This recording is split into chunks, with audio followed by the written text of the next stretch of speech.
centrales hydroélectriques comptent parmi les moyens de production au Québec qui produisent le moins de gaz à effet de serre.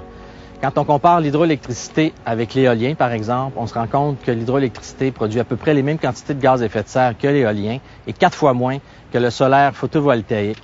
Ça, c'est principalement dû aux moyens de production qu'on utilise pour construire les éoliennes ou les panneaux solaires.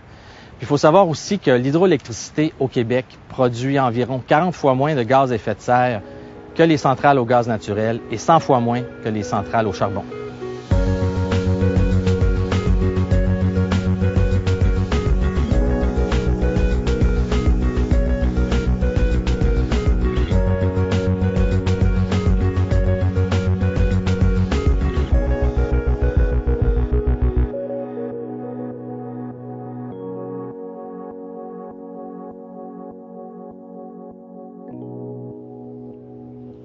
Les réservoirs hydroélectriques au Québec, ça constitue des habitats et des écosystèmes très riches qui sont très prisés pour la pêche et les activités récréotouristiques. Par exemple, dans la vallée de la rivière Gatineau, au réservoir Basse-Catangue, il y a une aire faunique communautaire qui est dédiée à la conservation et la mise en valeur du doré jaune. Il y a des milliers de pêcheurs qui utilisent ce réservoir-là chaque année. On y retrouve des colonies de sterne pierre-garin, de goélands argentés, on y trouve même du huard. Lorsqu'on construit une centrale hydroélectrique, on conçoit des mesures d'atténuation pour protéger les habitats et les écosystèmes. Comme par exemple, on aménage des frayères à doré jaune, à esturgeon et à saumon atlantique. On conçoit des seuils et des passes migratoires pour les poissons. On construit des milieux humides. On aménage des plateformes pour les oiseaux de proie. Et puis, on réalise aussi des aires de repos pour la Bernage du Canada en migration. Ça fait 40 ans à Hydro-Québec qu'on réalise des études scientifiques sur les réservoirs.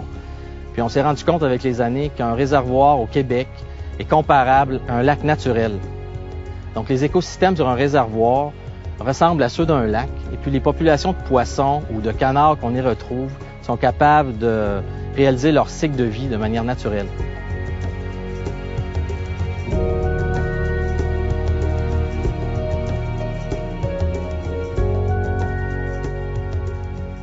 La rivière Romaine n'est pas la dernière rivière sauvage au Québec. Le Québec compte 500 000 lacs, 4 500 rivières et Hydro-Québec en a aménagé 75 pour des fins de production hydroélectrique. On a encore beaucoup de rivières au Québec qui n'ont pas été aménagées. Je pense notamment à la Moisie, à la Nottoway, la Broadback, des rivières qui ont des débits en embouchure qui sont supérieurs à celui de la Romaine, des rivières également qui présentent des bassins versants qui sont beaucoup plus considérables.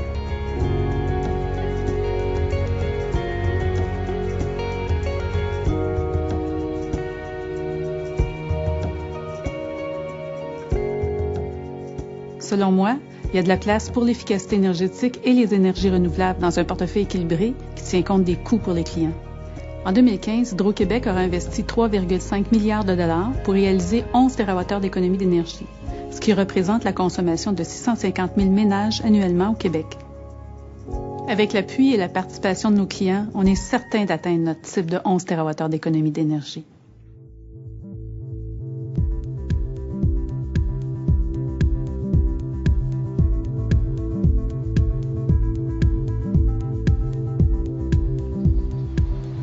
Actuellement, le coût de l'énergie éolienne est plus élevé que pour un aménagement hydroélectrique. Le coût de l'énergie éolienne est évalué en ce moment à un peu plus de 10 sous du kilowattheure lorsque les parcs éoliens sont situés près des centres de consommation. L'énergie éolienne ne peut pas être développée seule parce qu'elle n'offre pas un service au niveau de la puissance comparable à celui d'une forme d'énergie comme l'hydroélectricité. On doit prendre l'énergie éolienne au moment où elle se présente, c'est-à-dire lorsqu'il vente, c'est à ce moment-là que les éoliennes peuvent produire. S'il n'y a pas de vent, les éoliennes ne peuvent pas produire, elles ne peuvent pas répondre à nos besoins énergétiques à ce moment-là. Donc, en tout temps, on doit être en mesure de compenser la variabilité de la vitesse des vents par une autre forme d'énergie qui est disponible sur demande.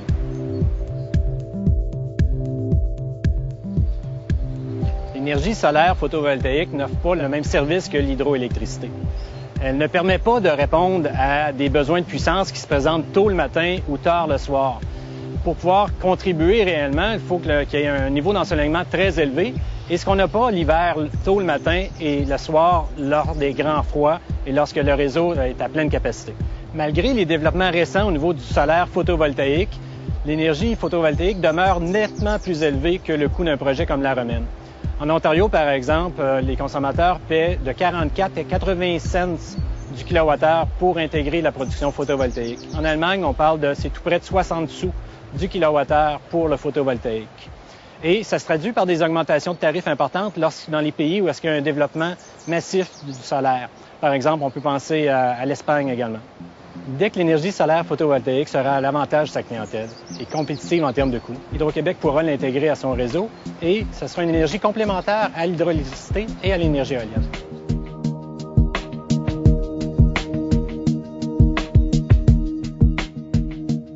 Au Québec, la géothermie, la biomasse et les biogaz sont des sources d'énergie qui font face aux mêmes contraintes que l'éolien et le solaire. Ce sont des sources d'énergie qui sont plus chères à exploiter. La Coalition canadienne de l'énergie géothermique indique que le coût moyen du système géothermique qui a été le plus installé au Québec en 2009 est d'environ 28 000 $.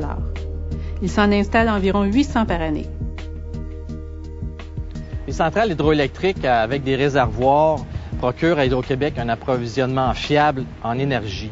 Quand on a besoin d'énergie rapidement, avec nos réservoirs, on peut moduler en fonction de la demande.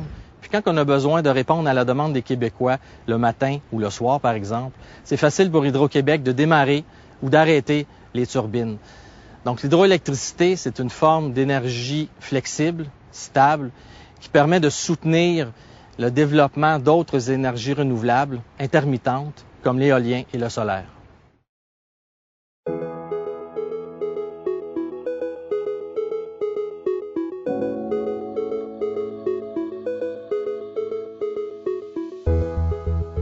Un projet d'énergie renouvelable à 6,5 cents le kilowattheure, c'est un très bon projet.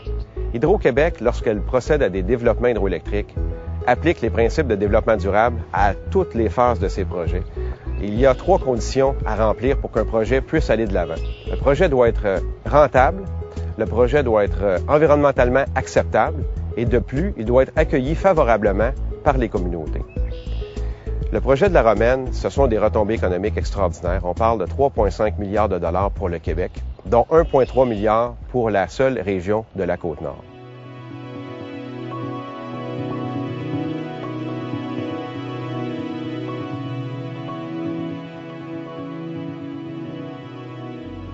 Si on devait développer l'énergie éolienne à 1000 km ou à 1500 km dans le nord du Québec, à ce moment-là, le coût de transport serait nettement plus élevé.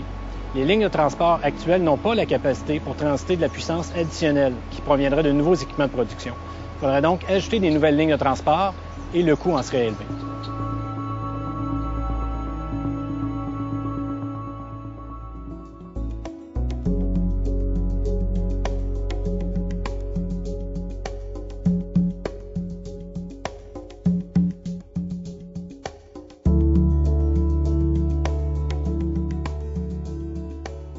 La biomasse, je vais commencer par vous dire ce que c'est. Ce sont des matières résiduelles qui proviennent de l'industrie agroalimentaire ou encore de l'agriculture, qu'on fait brûler pour générer de la chaleur ou produire de l'électricité. C'est intéressant quand on a des filières industrielles qui permettent la génération de ces matières résiduelles-là. On peut penser notamment à l'industrie des pâtes et papiers. Au Québec, il y aurait un potentiel inexploité à l'heure actuelle de l'ordre de 2000 MW. C'est quoi 2000 MW? Ça représente la consommation électrique annuelle de 720 000 résidences. Le problème, c'est que les sources de biomasse sont dans des endroits qui sont à l'occasion reculés et qui sont dispersés sur l'ensemble du territoire québécois. Si on voulait exploiter à plus grande échelle la biomasse, il faudrait convertir essentiellement des terres agricoles en des terres destinées à des productions d'énergie par la plantation de cultures, de plantes, d'arbres, par exemple, à croissance rapide, spécifique, qui seraient récoltés, mis en granules pour être par la suite brûlés. La question à se poser, c'est est-ce qu'on veut réellement convertir nos terres agricoles en des terres destinées à la production d'énergie? L'autre défi, c'est d'installer des systèmes de chauffage à vapeur dans l'ensemble des résidences. Pour des résidences qui sont en construction, c'est toujours possible d'intégrer de la tuyauterie nécessaire. Pour des résidences qui sont déjà construites, ça suppose des rénovations qui peuvent s'avérer fort coûteuses. D'ici 2015, 10 % de la puissance installée au Québec sera de l'énergie éolienne. Cependant, il faut compter sur une forme d'énergie fiable pour pouvoir compenser la variabilité du vent. Hydro-Québec s'intéresse à toutes les formes d'énergie renouvelable. Au Québec, les systèmes de géothermie sont déjà rentables dans les secteurs institutionnels et commerciaux, sous certaines conditions d'utilisation, et Hydro-Québec soutient leur installation en offrant une aide financière aux clients. À Hydro-Québec, plusieurs sources d'énergie renouvelable sont développées en complémentarité avec l'hydroélectricité, tout en s'assurant que les consommateurs québécois bénéficient des meilleurs tarifs d'électricité en Amérique du Nord.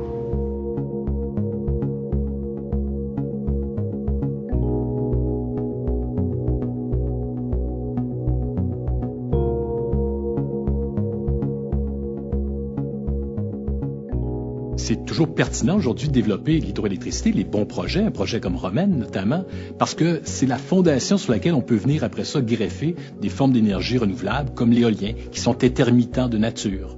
Alors, c'est une fondation importante. C'est avec ça qu'on a bâti un réseau et une disponibilité d'électricité qui est très fiable, qui est très compétitive, économique au Québec. Les projets hydroélectriques que l'on met de l'avant sont des projets rentables. Le projet Romaine est un projet rentable. On regarde les prix de marché, pas de la prochaine année. C'est des projets qui vont être complétés, par exemple Romaine à l'horizon 2020. On regarde les prix de marché plausibles, réalistes pour les prochaines décennies. Et si on regarde les choix qu'on a fait dans le passé, les projets qu'on a fait dans le passé et la rentabilité de l'entreprise, on a fait des bons choix dans le passé. En Europe, en Allemagne, par exemple, où ils ont développé beaucoup d'énergies renouvelables comme le solaire ou l'éolien, ils ont continué de développer leur énergie de base à eux, qui est d'énergie fossile, essentiellement des centrales au charbon. Alors, on a le grand avantage au Québec d'avoir une énergie de base, une fondation qui est renouvelable, l'hydroélectricité. Il y a plusieurs défis environnementaux en Amérique du Nord. Moi, je crois que les plus grands défis sont du côté de la qualité de l'air et des émissions de gaz à effet de serre. Et à ce niveau-là, au niveau de la qualité de l'air et des gaz à effet de serre, ce qu'on peut faire de plus utile, c'est de déplacer le charbon en y apportant des énergies renouvelables comme l'hydroélectricité et l'éolien et le solaire. Et du côté du transport terrestre qui utilise le pétrole et donc qui produit beaucoup d'émissions atmosphériques et de gaz à effet de serre, il faut amener l'électricité, c'est-à-dire les voitures électriques, le transport collectif renouvelable électrique. J'ai toujours pensé que c'était une erreur de poser une forme d'énergie renouvelable à une autre. On a besoin de toutes les formes d'énergie renouvelable, qu'elles soient hydroélectriques, éoliennes, solaires, là où ça peut faire du sens au niveau économique. Et on a besoin également d'encore plus d'efficacité énergétique. On va laisser un héritage extraordinaire aux générations futures, qu'on a hérité nous-mêmes en grande partie des générations qui nous ont précédées, qui ont développé la base hydroélectrique au Québec et qu'on continue de développer nous. Et on va développer donc des projets qui sont des projets rentables, des projets qui sont responsables au niveau environnemental, qui sont bien accueillis par les communautés locales et qu'on va greffer à un réseau de transport d'électricité qui est à la fois très moderne, très évolué au niveau technologique et qui est très fiable.